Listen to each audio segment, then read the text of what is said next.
Chapter 3 Above the Well.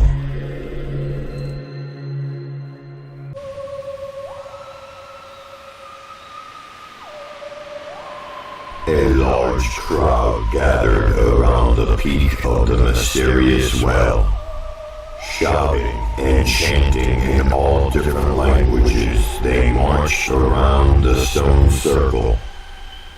The sun was just starting to rise over the gloom of the night. Slow, dance-like movements surrounded the well.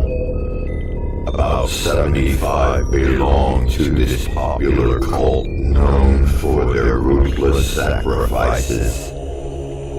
When one of their own breaks the law, a child must be sacrificed for each charge to purge the sins of the people. Once a week, usually on Saturday evening, they all meet at the well to prepare for the sacrifices. The mysterious well doesn't want dead children. It only wants their flesh. This particular night, the skin of 2 children was required.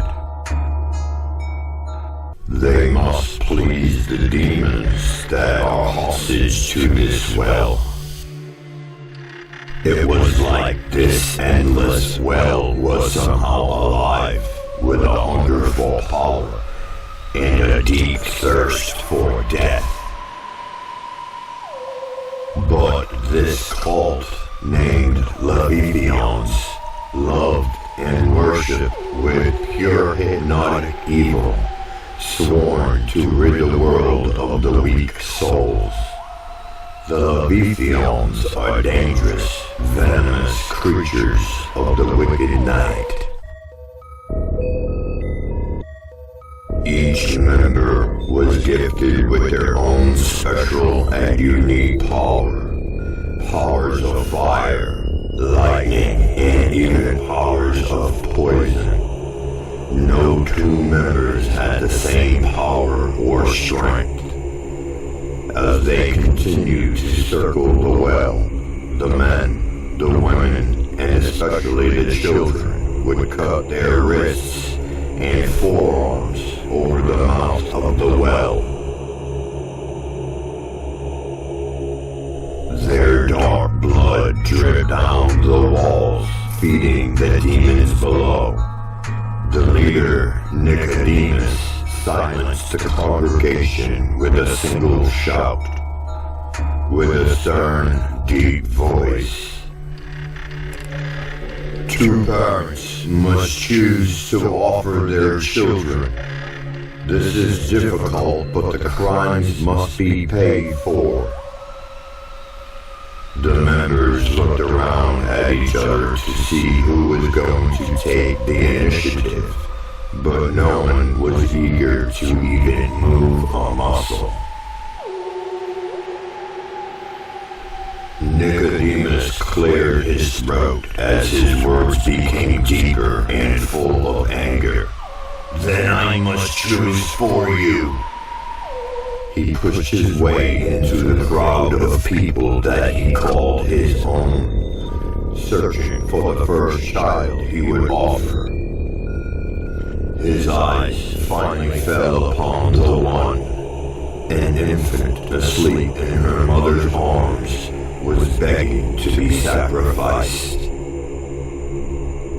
"This one's mine," he shouted as he took the baby's leg and ripped it out of its mother's arms. The people began to cheer as their leader raised the baby above the well. Tearing the baby in half with his hands of steel infused with witchcraft, he threw the body halves into the hungry well.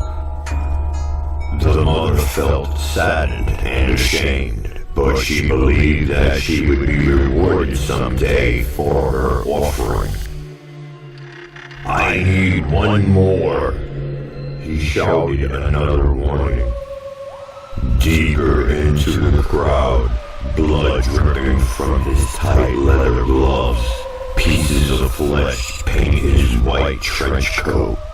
The eyes of a 7-year-old boy met the stone stare of the colorless eyes of Nicodemus.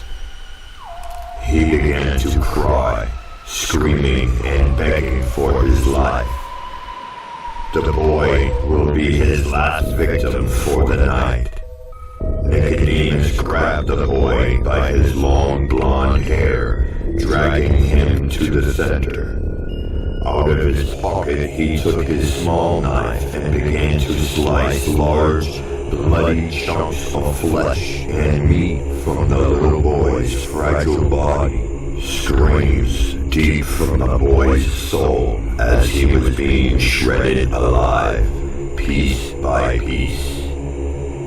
The crowd cheered once again with praise in their voices. Some say that the leader had gone too far. Each chunk of the boy's body was thrown into the well of darkness. This does not have to happen to us. We chose this. Do not sin, and no sacrifice will be needed.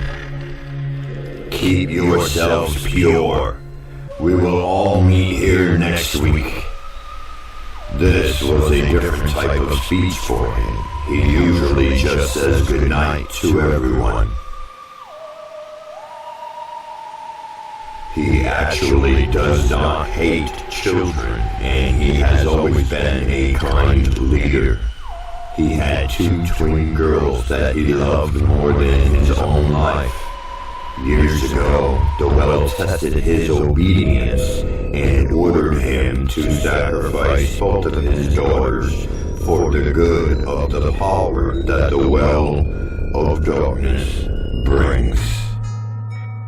This is the ritual that the Leviathians performed each week for centuries to come, as each generation continues to feed the well.